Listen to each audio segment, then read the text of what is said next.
नमस्कार। आज हम बात करने वाले हैं स्वामी विवेकानंद के लेक्चर्स और राइटिंग्स के एक जबरदस्त कलेक्शन मन की शक्ति के बारे में। इसमें ना वेस्टर्न साइकोलॉजी और इंडियन फिलॉसफी का एक कमाल का संगम है जो हमें अपने मन को काबू में करने के बहुत ही प्रैक्टिकल तरीके सिखाता है। चलिए एक ऐसी प्रॉब्लम से शुरू करते हैं जो शायद हम सबकी है। कभी ऐसा लगा है कि दिमाग है कि बस रुकने का नाम ही नहीं लेता, एक ख्याल से दूसरे पर, एक नोटिफिकेशन से दूसरे पर लगातार बस भागता ही रहता है ना। चाहे हम स्टूडेंट हों, प्रोफेशनल हों या बस अपनी जिंदगी जी रहे हों, ये एक चैलेंज है जिसे हम सब फेस करते हैं। तो इस बेचैनी को समझाने के लिए ना स्वामी विवेकानंद ने एक बड़ी जबरदस्त एनोलॉजी दी है। वो हमारे मन की तुलना एक पागल बंदर से करते हैं और यकीन मानिए ये मिसाल बिल्कुल पॉइंट पर है और हमारी मेंटल केओस की जड़ तक पहुंचने में मदद करती है। लेकिन बात यहीं खत्म नहीं होती। स्वामी विवेकानंद इस पिक्चर को और भी इंटरेस्टिंग बनाते हैं। वो कहते हैं, जरा सोचिए, हमारा मन सिर्फ नेचुरली बेचैन नहीं है। उस बंदर ने इच्छाओं की मतलब डिजायर्स की शराब भी पी रखी है जो उसे और भी रेस्टलेस बना रही है। और बस इतना ही काफी नहीं था कि उसे जलन के मतलब ईर्ष्या के बिच्छू ने भी डंक मार दिया। अब आप ही सोचिए उस मन की क्या हालत होगी। तो सवाल उठता है कि भाई इस पागल बंदर जैसे मन को शांत करें तो करें कैसे। स्वामी जी का जवाब ना बड़ा कमाल का है। वो कहते हैं, डोंट फाइट योर थॉट्स। उनसे लड़ो मत।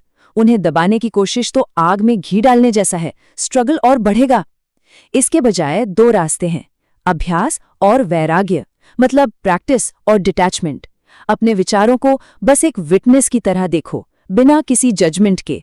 अगली बार जब कोई परेशान करने वाला ख्याल आए तो उसे दूर धकेलने की जगह बस उसे एक बादल की तरह आते और जाते हुए देखो।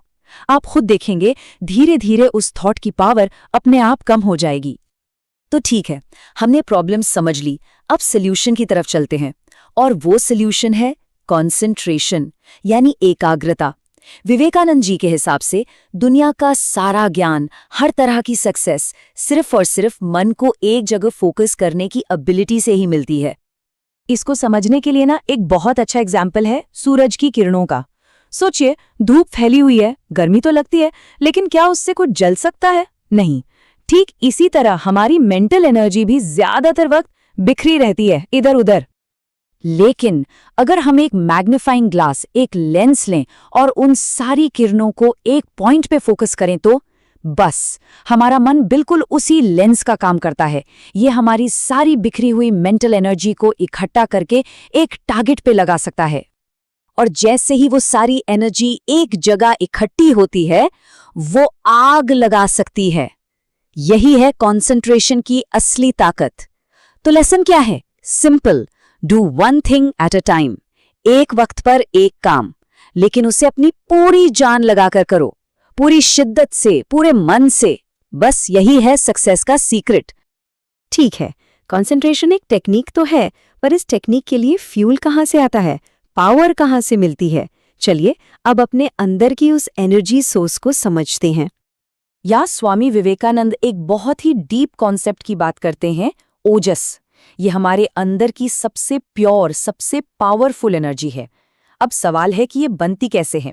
विवेकानंद इसे ब्रह्मचार्य से जोड़ते हैं, जिसका मतलब सिर्फ फिजिकल कंट्रोल नहीं बल्कि कॉन्जर्वेशन ऑफ एनर्जी है। जरा सोचिए, हम दिन भर में कितनी मेंटल एनर्जी बेकार की आर्ग्यूमेंट्स में, घंटों सोशल मीडिया स्क्रोलिंग में या बस नेगेटिव सोचने में वेस्ट कर देते हैं।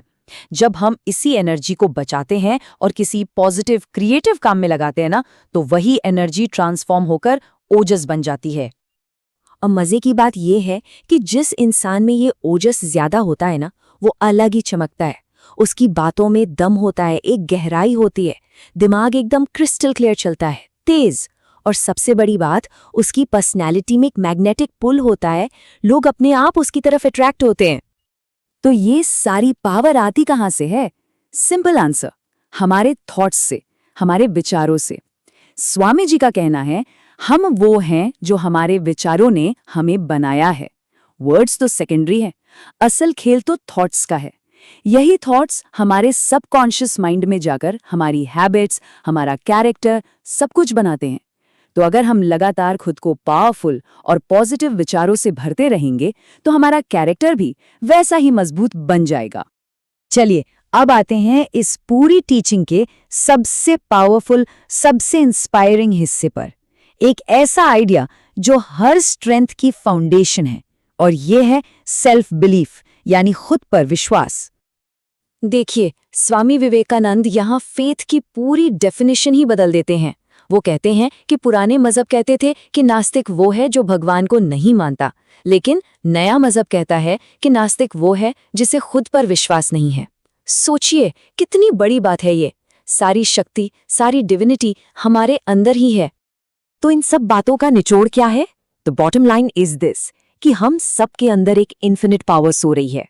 हमें कुछ भी ढूंढने के लिए बाहर जाने की जरूरत ही नहीं है, सब कुछ अंदर है। जरूरत है तो बस उस पावर को जगाने की, उसे रिकॉग्नाइज करने की। तो ये बातें किसके काम आ सकती हैं?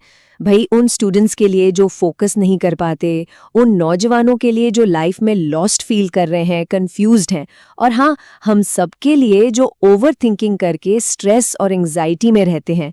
ये एक प्रैक्टिकल गाइड है मन को शांत और फोकस्ड रखने की। तो इस पूरी बातचीत को एक सवाल पर छोड़कर जाते हैं। अगर स्वामी विवेकानंद की बात सच है और सारी शक्ति हमारे अंदर ही है, तो फिर वो कौन सी इन्फिनिट पावर है जो हमारे अंदर इंतजार कर रही है? हो सकता है वो एक आर्टिस्ट की हो, एक लीडर की हो, या एक साइंटिस्ट की। वो शक्ति क्या है जो जागने का इंतजार कर रही है? इस पर सोचिएगा जरूर।